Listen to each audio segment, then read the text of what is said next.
Well, greetings there, Blade fans. What's on the table today at OG Blade Reviews? Well, I'll tell you.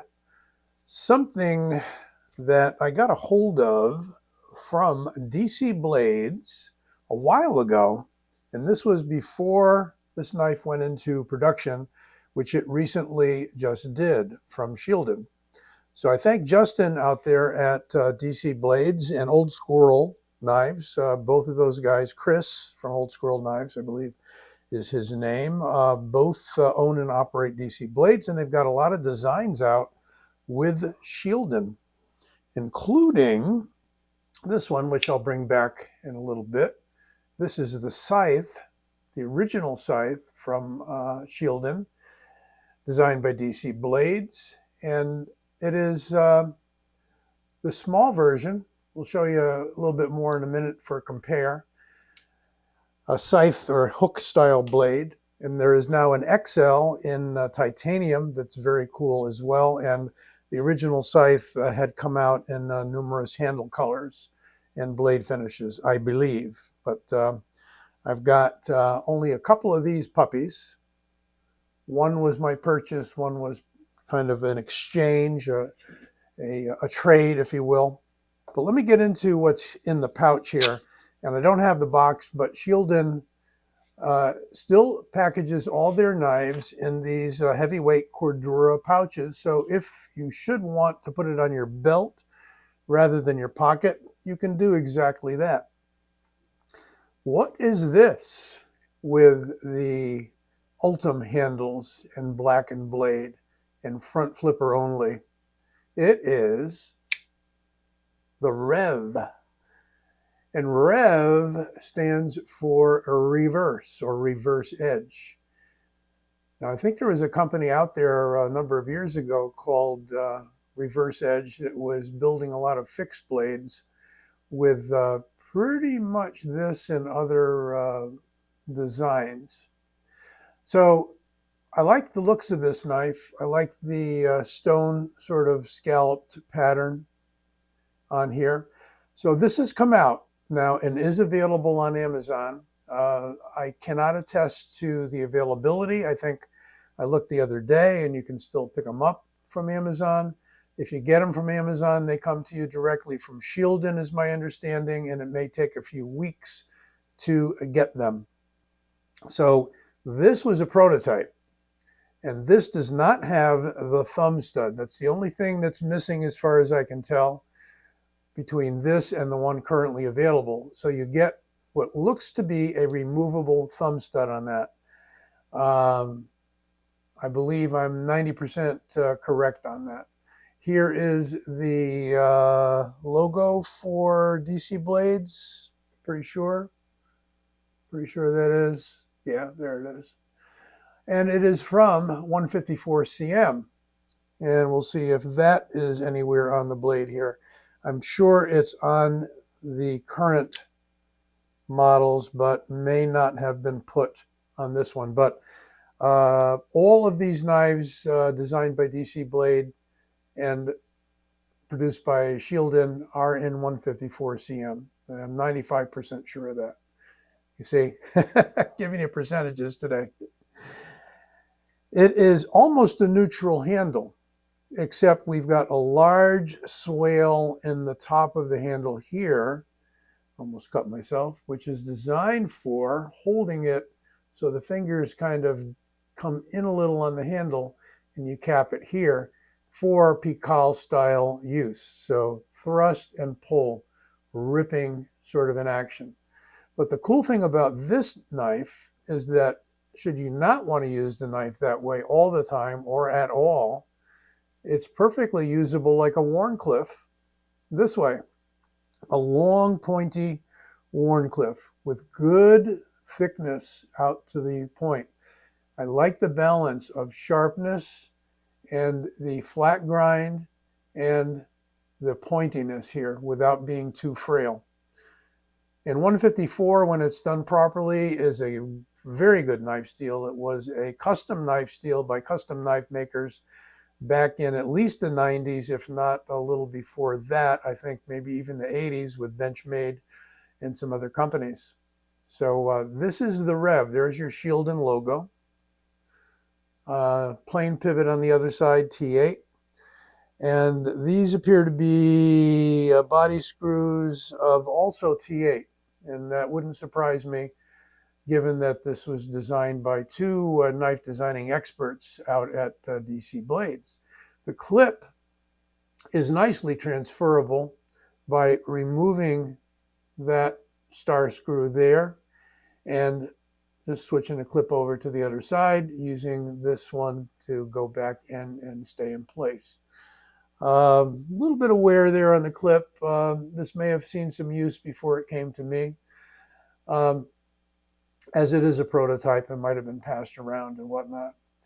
So should you want to use it this way, no problem, really. I mean, it's a fairly neutral handle. I don't feel any disruption or discomfort. The clip does stand up fairly high, but tends to be poised right over that rise in the handle there. And this nicely dips down into kind of a swale there that is created by the rock pattern. Hasn't given me too much trouble in and out of the pocket, although I am seeing now that those two little ends of the clip do protrude up just a little bit. I think that's a minor point, however, and may have been resolved on the current production model. So I'm not sure if there's any real detailed pictures of the production model, but you can check that out.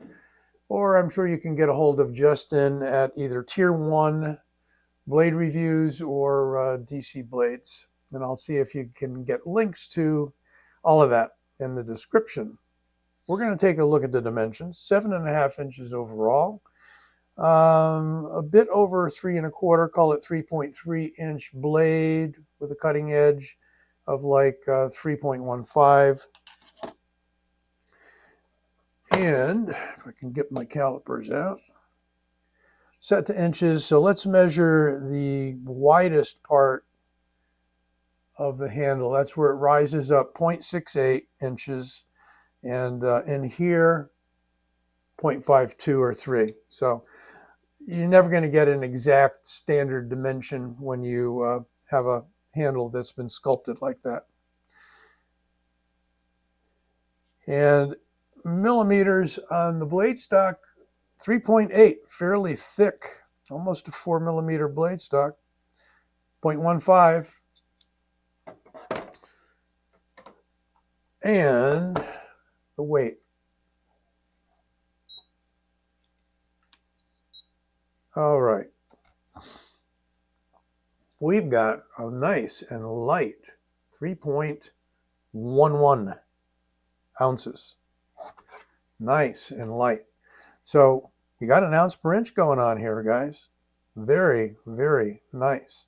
Got a blade slightly longer than the weight in actual digits. There's your front flipper. Oh, there's the 154 cm. It was hiding on me when it was open. There it is. It is definitely 154 cm. Blackened blade. I think the colors are the same on the current release. Ultim, unless it's simply a PEI, which is the generic name for the Ultim. Ultim's a brand name. This plastic, by the way, is very resistant to wear. It is not slippery. It's got almost a rosin-like feel to it. And unless you're highly polishing it, it even then has a bit of kind of drag to it. So it is also temperature resistant and all kinds of resistant. Look it up, PEI. I think it stands for polyethylamide something or other. Don't have that chemical formula in front of me right now. But if you look up Ultim, you'll get the whole rundown on it on the web. So those are your dimensions. It is light for a reason. And I can unfortunately still only do a front flip with the left hand. Right thumb's still coming along. So there is all of your weight relieving. Let me back out just a little bit. Lots of weight relieving, lots of skeletonizing on the frame. Steel frame is exposed. We got a backspacer here that, what is the backspacer? I'm sure it's not steel. No, yeah. All right, well, these are steel. You know, it looks like that backspacer is steel. That's cool. Still light, however. But even the backspacer is skeletonized. And I mean, there's a lot of features on this knife that let you know that they are coming from guys who know what they're doing with knife design. Here is, for contrast, a Dirk Pinkerton design called the Inversion. And this was produced, I think, by, it could also be a Shieldon, at least this prototype is. So this is a prototype. I'm not sure of the steel, whether, I think it's like a, not a VG10, but could be like a 14C. Pretty sure it's more 14C. These have come out in a ringed model that was available directly from Dirk Pinkerton's website. But you can see, the reason I brought it out is a little different treatment of the reverse edge. You have a raised edge, and you have a pocket opener, which is switchable for a disc, by the way, if you don't want the pocket opener. And the new ones have a removable ring right here. I do have one of those, but for simplified viewing, I just figured I'd bring this one out instead. But I'm kind of looking at the treatment of the blade here. And we got a long tapering Wharncliffe on this one, on the Rev. And on the Inversion, we have kind of a more of a sheep's foot, if you want to call it that, and more of a reverse curve on the edge. Completely straight line here and reverse curve here. I do believe it makes the Rev a little more useful in your edge out, point up grip. We've got much more contouring here. This feels very nice in hand. Really, really nice. And that raised edge does help you contact with the point and rip down. Here's another one designed by Dirk Pinkerton. This is not a reverse edge or Pikal knife, but I brought it out because you can see a classic Wharncliffe style blade next to another Wharncliffe style blade. This is the Slim, made by Beyond EDC. I think Beyond EDC is regrouping at the moment, and you should see knives coming out from them, I would think, sometime this year, in 2025, this being early in 2025. I love this knife for just standard use this way, but with this neutral handle, you can definitely use it in Pikal. So it becomes a knife very similar to the Rev in that respect. More of a point here, yes, a more drastic taper, whereas this one is beginning the taper right about there. So whether or not you want to classify it as a classic Wharncliffe, since it doesn't start here, I don't know, but it's pretty much a Wharncliffe to me. Bob DeMarco's got one of these too, and he's done, I've done a review on it quite a while ago. Bob's done more of a recent review. Again, that's the Slim by Beyond EDC, designed by Dirk Pinkerton. And this was in 14C28N. There you go. These are, if you can get your hands on them, they're a beautiful knife. Silky, smooth drop on bearings. Well, that is the Rev. If you're looking for kind of a multi-purpose, dual use Pikal knife, this would be the one for sure. And I'll make sure you got the Amazon link, as well as a link to DC Blades and Tier 1. Why not? Thank you, Justin, for supplying this. Actually, we kind of did it on a trade, so it was not a gift, but I did manage to get a hold of this early, back maybe 6 months ago or so, before they were released. All right, be well, take care.